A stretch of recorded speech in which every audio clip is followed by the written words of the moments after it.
जिन बच्चों इस समय आप लोग महामना इंस्टीट्यूट के यूट्यूब चैनल से जुड़े हुए हैं और इस चैनल में मैं आप सबका स्वागत करता हूं। आज हम लोग class 11th physics Hindi medium NCERT book के 12 चैप्टर और ये है ऊष्मागतिकी यानी थर्मोडायनामिक्स। तो सबसे पहले हम लोग ऊष्मागतिकी के बारे में जानना ज़रूरी है कि ये ऊष्मागतिकी है क्या। देखें, सबसे पहले हम ऊष्मागतिकी के बारे में पढ़ें तो यह भौतिक विज्ञान की वह शाखा है जिसके अंतर्गत ऊष्मा और उसके स्थानांतरण यानी ऊष्मा और ऊर्जा दोनों में कैसे परिवर्तित होते हैं और ऊष्मा तथा यांत्रिक कार्य में क्या संबंध है, हम इसका अध्ययन करते हैं। तो हम कह सकते हैं कि यह भौतिक विज्ञान की वह शाखा है जिसके अंतर्गत ऊष्मा एवं यांत्रिक कार्य के मध्य संबंधों का अध्ययन किया जाता है, ऊष्मागतिकी कहलाता है। अब यहाँ पर आता है कार्य तथा ऊष्मा की तुल्यता। कार्य तथा ऊष्मा की तुल्यता। तुल्यता माने कार्य और ऊष्मा दोनों तुल्य होते हैं और तुल्य का मतलब होता है समान होते हैं। तो हम कैसे कहेंगे कार्य तथा ऊष्मा की तुल्यता? आपको मालूम है कि कार्य क्या चीज है? तो किसी वस्तु पर बल लगा करके बल की दिशा में विस्थापित करने की क्रिया को ही कार्य कहते हैं और कार्य करने की क्षमता को ऊर्जा कहते हैं तथा ऊर्जा का बदला हुआ रूप ऊष्मा होता है। तो इस प्रकार हम कह सकते हैं, देखिए, जब कार्य करते हैं तो ऊर्जा का ह्रास होता है और जब ऊर्जा का ह्रास होता है तो वह ऊर्जा ऊष्मा में कन्वर्ट हो जाती है। इसीलिए देखते हैं कि जब हम कोई काम करके आते हैं तो हमारी पूरी शरीर जो होती है वो गर्म हो जाती है। कार्य करने से हमारे शरीर की ऊर्जा निकलती है, ऊर्जा निकलती है तो हम थक जाते हैं और थक जाते हैं उस समय हम लोगों के शरीर का जो टेम्परेचर होता है, शरीर का टेम्परेचर बहुत ज़्यादा हो जाता है। देखें तो कार्य का मात्रक जूल होता है, ऊर्जा का भी मात्रक जूल होता है, ऊष्मा का भी मात्रक जूल होता है, लेकिन नॉर्मली हम लोग कहते हैं कि ऊष्मा का मात्रक एमकेएस पद्धति में किलो कैलोरी होता है। एमकेएस पद्धति में ऊष्मा का जो मात्रक है वह किलो कैलोरी होता है, किलो कैलोरी होता है एमकेएस सिस्टम में। और सीजीएस सिस्टम में ऊष्मा का जो मात्रक होता है वो कैलोरी होता है। तो अब प्रश्न ये उठता है कि ये किलो कैलोरी और कैलोरी किसे कहते हैं। एक बात मैं आपको बता दूं, जैसे आपको मालूम है कि रूम टेम्परेचर फिक्स होता है, कमरे का जो ताप होता है पहले 25 डिग्री सेंटीग्रेड हुआ करता था, लेकिन ग्लोबल वार्मिंग के वजह से पूरे पृथ्वी का टेम्परेचर बढ़ने की वजह से अब रूम टेम्परेचर जो होता है वो 27 डिग्री सेंटीग्रेड हो गया है। ठीक इसी तरह से पानी का जो ताप होता है, पानी का टेम्परेचर फिक्स होता है। जो भूगर्भ जल होता है, पृथ्वी के अंदर से जो जल निकालते हैं उसका टेम्परेचर फिक्स होता है और वो टेम्परेचर 14.5 डिग्री सेंटीग्रेड होता है। इसको आप हमेशा याद रखे रहिएगा। मतलब भूगर्भ जल का मतलब ये, अब ये नहीं कि टंकी में पानी खुला हुआ है, हम उस पानी खुले हुए पानी की बात नहीं कर रहे हैं, या बाल्टी में पानी रखा हुआ है उसकी बात हम नहीं कर रहे हैं। हम बात कर रहे हैं ताज़ा जल का, जिसको आप हैंड पाइप से चला करके निकालते हैं या मोटर से चला करके निकालते हैं। इसका टेम्परेचर हमेशा 14.5 डिग्री सेंटीग्रेड होता है। देखिए, तो जल का टेम्परेचर कभी चेंज नहीं होता है, लेकिन जाड़े के दिनों में आप देखते हैं जब सुबह के समय आप हैंड पाइप चलाते हैं तो उसमें पानी निकलता है, तो कहते हैं कि पानी गर्म है, बिल्कुल नहाने लायक है। तो इसका मतलब क्या होता है? देखिए, जाड़े के दिनों में चारों तरफ का टेम्परेचर, हमारे चारों तरफ का टेम्परेचर बहुत लो हो जाता है। लेकिन तो चारों तरफ का टेम्परेचर लो होने का मतलब, जैसे मान लीजिए 10 डिग्री सेंटीग्रेड टेम्परेचर हो गया हमारे चारों तरफ का, और पानी का जो टेम्परेचर होता है ये कभी चेंज नहीं होता है। तो पानी का जो टेम्परेचर है वो 14.5 डिग्री सेंटीग्रेड है। तो चारों तरफ का टेम्परेचर 10 डिग्री सेंटीग्रेड हो गया और पानी का टेम्परेचर 14.5 डिग्री सेंटीग्रेड है। तो 10 डिग्री सेंटीग्रेड की तुलना में ये टेम्परेचर ज़्यादा है ना, इसीलिए ये पानी जो होता है जाड़े के दिनों में हैंड पाइप से चलाया हुआ पानी, या कह लीजिए कि ट्यूबवेल से जो पानी निकलता है वो गर्म लगता है और इससे हम नहाते हैं तो नहाने में बहुत आनंद आता है। लेकिन यही जब गर्मी का दिन होता है तो गर्मी के दिन में चारों तरफ का टेम्परेचर बहुत अधिक हो जाता है। जैसे मान लीजिए चारों तरफ का टेम्परेचर 27 डिग्री सेंटीग्रेड है या 28 डिग्री सेंटीग्रेड है, कभी कभी 40 डिग्री सेंटीग्रेड हो जाता है। तो चारों तरफ का टेम्परेचर 40 डिग्री सेंटीग्रेड है, लेकिन हैंड पाइप से निकलने वाले जल का टेम्परेचर 14.5 डिग्री सेंटीग्रेड है। तो चूंकि इसकी तुलना में ये टेम्परेचर कम होता है, इसलिए गर्मी के दिनों में जब हैंड पाइप से जो ताज़ा जल निकलता है उसका टेम्परेचर लो होता है तो हमको लगता है कि ये पानी बिल्कुल ठंडा हो गया। लेकिन ऐसा होता नहीं है। हैंड पाइप या ट्यूबवेल से निकलने वाले जल का टेम्परेचर वो कभी चेंज नहीं होता है। ये टेम्परेचर हमेशा 14.5 डिग्री सेंटीग्रेड होता है। इसको आप लोग याद रखे रहेंगे। बस जाड़े के दिनों में वातावरण का टेम्परेचर कम होने के वजह से ये पानी गर्म लगता है, और गर्मी के दिनों में वातावरण का टेम्परेचर अधिक होने के कारण यही पानी हमको ठंडा लगने लगता है, जबकि पानी के टेम्परेचर में कभी किसी प्रकार का कोई परिवर्तन नहीं होता है। इसको आप लोग ध्यान में रखे रहेंगे। अब चलिए जरा ध्यान पूर्वक देखें। अब हम लोग आते हैं किलो कैलोरी की परिभाषा, कि 1 किलो कैलोरी किसे कहते हैं। देखें, अगर 1 किलोग्राम जल ले लिया जाए, और देखें एक बात बता दें, पानी ही एक ऐसा पदार्थ है जिसका 1 लीटर जो होता है वो 1 किलोग्राम के बराबर होता है।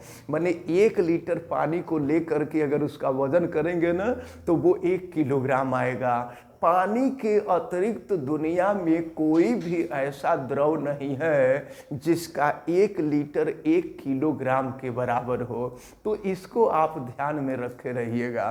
केवल जल ही ऐसा पदार्थ है जिसका 1 लीटर और 1 किलोग्राम दोनों आपस में बराबर होता है। तो अगर 1 किलोग्राम जल का टेम्परेचर 1 डिग्री सेंटीग्रेड बढ़ाया जाए तो 1 डिग्री सेंटीग्रेड बढ़ाने का मतलब क्या हुआ? 14.5 डिग्री सेंटीग्रेड से 15.5 डिग्री सेंटीग्रेड किया जाए तो 1 किलोग्राम जल का टेम्परेचर 1 डिग्री सेंटीग्रेड बढ़ाने के लिए, यानी 14.5 से 15.5 डिग्री सेंटीग्रेड करने के लिए जितनी ऊष्मा की आवश्यकता होती है वह ऊष्मा 1 किलो कैलोरी के बराबर होता है। क्योंकि हमने आपको बताया कि किलो कैलोरी ऊष्मा का मात्रक जूल भी होता है, किलो कैलोरी भी होता है। तो देखिए 1 किलो कैलोरी साल्ट में लिख देते हैं के और Cl लिख देंगे तो के का मतलब किलो होता है और कैल का मतलब कैलोरी होता है। तो 1 किलो कैलोरी जो होता है 4.18 × 10⁻³ जूल के इक्वल हुआ करता है। लेकिन ये जो 4.18 है ना, चूंकि ये 8 जो है 5 से बड़ा नंबर है, इसलिए इसको 1 मानकर पहले हम जोड़ देते हैं, तो ये हो जाएगा 4.2 इंटू 10⁻³ जूल। ये छोटी चीज़ है, टेक्निकल चीज़ है, कई बार आपसे कंपटीशन में पूछा गया है, तो इसको भी आपको अच्छी तरह से ध्यान में रखना होगा। कई बार आपसे पूछा गया है कि 1 किलो कैलोरी जो है कितने जूल के बराबर होता है। तो ये आप सभी लोग माइंड में रखे रहेंगे कि अगर आपसे 2 विकल्प आपके सामने दिए गए हों, अगर 4.18 इंटू 10⁻³ दिया है और 4.2 इंटू 10⁻³ दिया है, तो उस स्थिति में ये जो 4.18 इंटू 10⁻³ है, यही सही विकल्प होगा, इसको याद रखे रहिएगा। और जब ये नहीं दिया होगा तो उस समय ये विकल्प सही होगा, इसको आप ध्यान में रखे रहिएगा। नॉर्मली लोग कह दिया करते हैं, दोनों इसी को नॉर्मली लोग कहा करते हैं 4.2 इंटू 10⁻³ जूल, लेकिन सच्चाई ये है कि सही ये होता है और इसी को निकटतम मान में लिख दिया जाता है, तो ये हो जाता है। तो ये रहा 1 किलो कैलोरी की परिभाषा कि 1 किलोग्राम जल का ताप 1 डिग्री सेंटीग्रेड बढ़ाने के लिए जितनी ऊष्मा की आवश्यकता पड़ती है उसे ही 1 किलो कैलोरी कहते हैं। और 1 kilo calorie equal to 4.18 into 10⁻³ joule या 4.2 इंटू 10⁻³ जूल होता है। तो ये तो किलो कैलोरी की परिभाषा रही। अब अगर हमें कैलोरी की परिभाषा देखनी हो तो कैलोरी देखिए, एमकेएस पद्धति में ऊष्मा का मात्रक किलो कैलोरी होता है, जबकि कैलोरी सीजीएस पद्धति में, इसको आप अच्छी तरह से याद रखे रहिएगा, ऊष्मा का मात्रक किलो कैलोरी एमकेएस पद्धति में होता है, जबकि सीजीएस पद्धति में ऊष्मा का मात्रक कैलोरी होता है। तो अब 1 कैलोरी की क्या परिभाषा है, तो यहाँ पर अब हम कहेंगे 1 ग्राम जल का ताप, यहाँ 1 किलोग्राम नहीं कहेंगे, 1 ग्राम कहेंगे। तो 1 ग्राम जल का ताप 1 डिग्री सेंटीग्रेड बढ़ाने के लिए, तो 1 डिग्री सेंटीग्रेड आप कहाँ से कहाँ तक बढ़ाएंगे, 14.5 डिग्री सेंटीग्रेड से 15.5 डिग्री सेंटीग्रेड बढ़ाएंगे। तो 1 किलोग्राम जल का ताप 1 डिग्री सेंटीग्रेड बढ़ाने के लिए जितनी ऊष्मा की आवश्यकता पड़ती है उसे ही हम 1 कैलोरी कहते हैं। अब 1 कैलोरी बराबर 1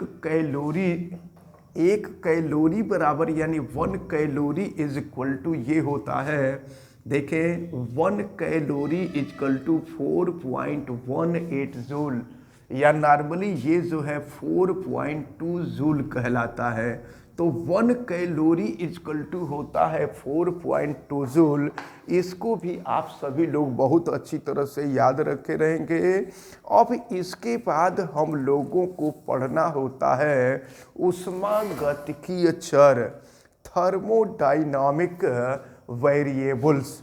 तो ऊष्मागतिकीय चर क्या होता है, इसको आप जरा ध्यान से समझ लें। ऊष्मागतिकीय चर, तो सबसे पहले आप समझ लें ऊष्मागतिक निकाय क्या होता है। ऊष्मागतिक निकाय जानते हैं, विज्ञान की भाषा में किसी भी वस्तु को निकाय कहते हैं। जैसे सामान्यतया हम कहते हैं कि ये एक वस्तु है, लेकिन अगर विज्ञान की भाषा में हम कहेंगे तो इसको वस्तु न कह करके कहेंगे कि यह एक निकाय है।